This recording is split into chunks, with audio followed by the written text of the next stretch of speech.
Ես Գյուլնար Այլիզբարյան եմ, 60 տարեկան։ Միշտ կյանքում ես գերադասել եմ կրթությունը ու մինչ առ այսօր ինձ համար դա մեծ պահանջ է, քաղցի նման մի բան, որ չեմ կարողանում հագեցնել, քանի որ կորցրել եմ երկար տարիներ։ Իսկ երկար տարիների բացական չեմ կարող այսօր ներկայով ավելացնել ու որպեսզի դառնա ներկա։ Բայց երբեք ուշ չէ սովորելը։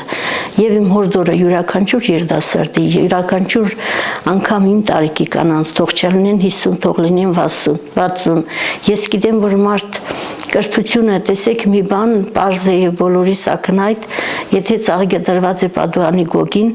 ծաղիկը դառնում է դեպի լույսը, չէ՞։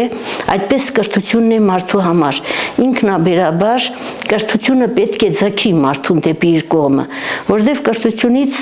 բացի շահավետությունից, վտանգավոր բան չկա։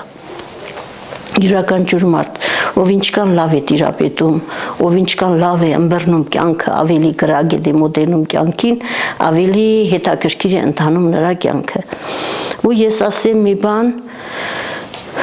օրինակ ինձ համար կրթությունը ամենագերադասելի բանն է, որովհետև եթե կիրթ ես, չի նշանակում անպայման ունենաս բարձրագույն կրթություն, ես օրինակ իմ պահով չեմ ասում, ես հանդիպել եմ առօրյայում, կյանքում այնպիսի մարդկանց, որ ունեն 3-4 հատ դիպլոմ, բայց ափսոսացել եմ, որ անգամ նրանց տվել են դիպլոմ։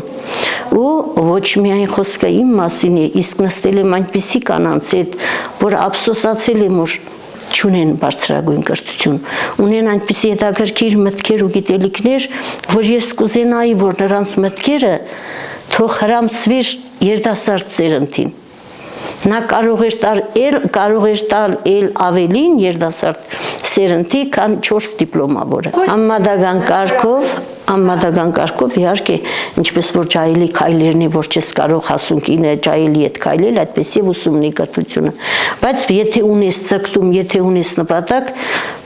կհասնես քո նպատակին։ Իսկ վրաց լեզուն տիրապետելու համար, քանի որ մեր շրջապատում յուրաքանչյուր քայլափոխին զգացում է դրա կարիքը, եւ յուրաքանչյուր քայլափոխին մեզ հետապնդում է վրաց լեզվի իմացությունը, ես ցկտում եմ ամեն կերպ գոնե կարողանամ մտնել հիվանդանոց եւ ինձ համար ամենակարևորը, չգիտեմ ով ինչպես է մտածում, ինձ համար ամենաառաջնային հարցը, որ մտնես հիվանդանոց, խոսես մասնագետի հետ, դու իմանաս քո վիճակի մասին, կարողանաս հասկանալ բժշկի բացատրությունը։ Մի երրորդ անձի միջոցով մենք օրինակ տրենինգներ ենք անցկացրել, մի հասարակ նախադասությունը մինչև երրորդ մարդ էր ասնում, այդ 2-3 բառից մի բառը հազիվ էր մնում։ Ես ուզում եմ անմիջապես լսողը ես լինեմ։ Եվ քանի որ Վրաստանի մարդ եմ ես ուզում եմ վրաց լեզվին տիրապետելով դառնալ Վրաստանի լիարժեք քաղաքացի։